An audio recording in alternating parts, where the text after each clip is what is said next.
welcome back to DrunkleRob's Kitchen. Today I'm going to show you something that is not gout friendly, but my uric score is down enough that I can celebrate with a drink or two for the first time in a while. So I'm going to be making an alcoholic beverage for a party this weekend. I'm only going to be drinking a little bit of this and sharing the rest with friends. And I'm going to show you what I used to do and then explain why I stopped doing it this way and then show you what I do now. Basically, this is your typical vodka melon. I'm going to show you how I used to make it, and then I'm going to show you what I do now.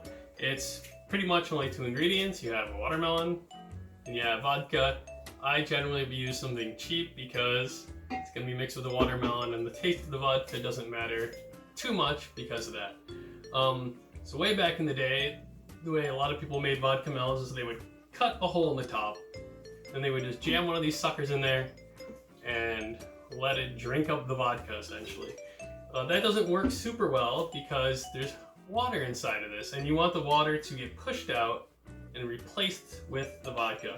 And the way I used to do that is by taking a bowl or a pot, and you would take something like a chopstick into the bottom, and you would jam it in there. If you weren't strong enough to jam it, you could use something like a hammer and just tap it in there. And you're poking a couple holes in the bottom. And the reason you're doing this is for water to come out. You can already see, well, I can see, there's already water coming out of the bottom there. And you want to replace this water with vodka. So you poke a couple holes like this, boom, you take that side down into the pot so that the water drains out. You could leave it like this for a while if you want for the water to drain, but the pressure you're going to be creating would have pushed this water out anyways. So I'm just going to show you a little bit of the way I used to do it, but we're not going to do it this way. You can still do it like this if you want, just the traditional vodka melon where you bring this watermelon to a party full of vodka. So what you need to do it is an injecting needle. You can use this and find this pastry stores. It has a very wide needle and it has these holes here.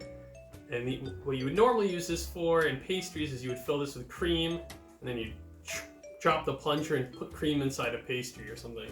We're going to be doing the same thing with vodka.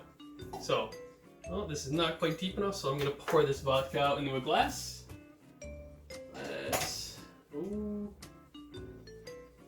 Let's just use my rice measuring thing here. I'm going to pour vodka in here.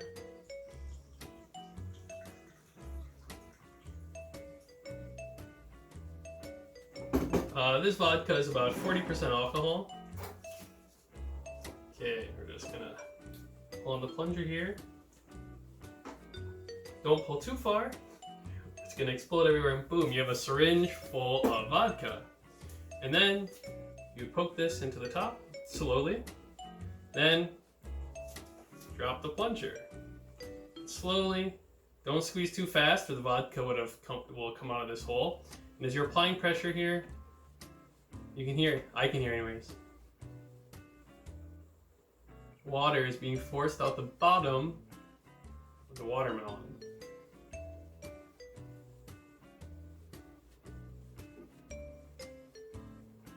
And you would repeat this process.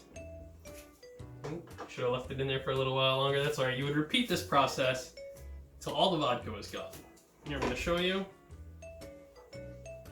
You can already see some water is forced out of the melon, and it would have continued being forced out of the melon the longer time you waited and the more vodka you injected in.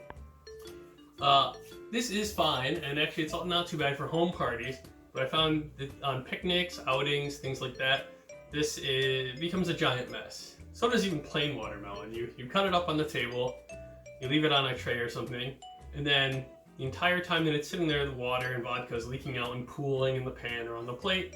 By the time people eat it, there's little to no vodka left because it's evaporated, and it's just not that great. It attracts ants and bees and all sorts of crap.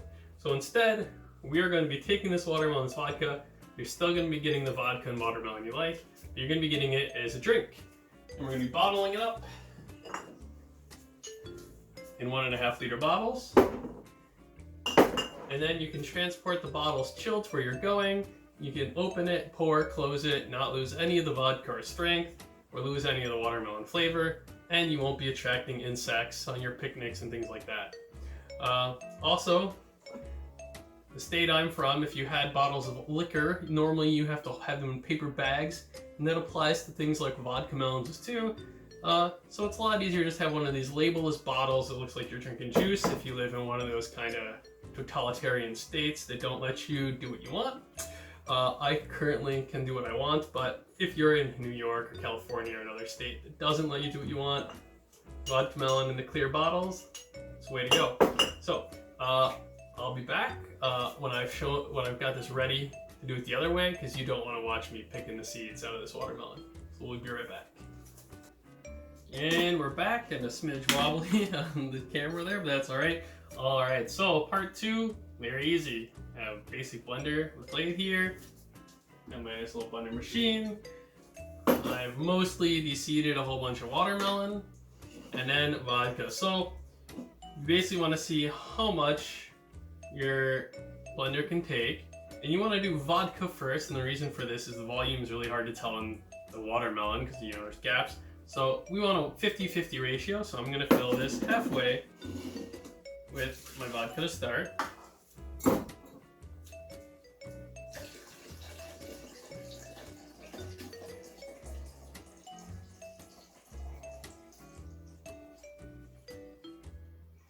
There we go. About 500 milliliters, so we want to take this stuff and we want to top it off. Slide it in there. If you missed some seeds, don't worry. If you use a funnel with a filter on it, it'll catch a lot of particulate that you don't want. We're going to slide this in here, get it close to the top, to the 1 liter line. Boom, slap the cap on. So again, 1 part, 1 part. So by volume at the end of this, it's going to be about 18 to 19% alcohol. A nice watermelon taste. Let's throw it in here. Then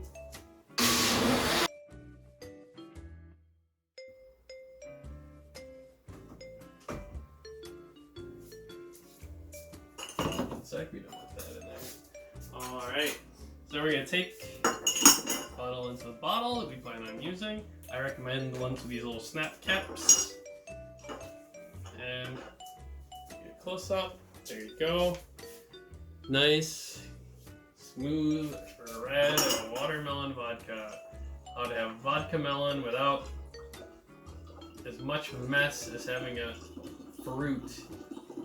Easier to drink it at the party and doesn't make the table messy or leave sticky hands or anything like that.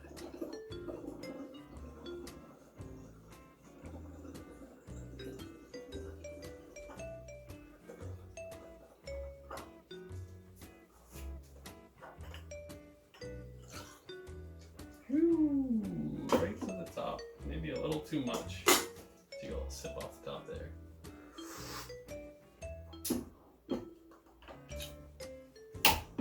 Okay, there you go. So, because of the nature of this being chopped up watermelon mixed with vodka, it's gonna settle a little bit before serving. Shake it up. Okay, I'm gonna be refrigerating this for about 4 days before it gets drinking. I recommend you chill it for a few days too. It'll give the pulp of the watermelon more time to mix with the vodka. Just every day, take it out, shake it up, put it back in the fridge. So I used 2/3 of this bottle, so I'm going to be making 3 of these.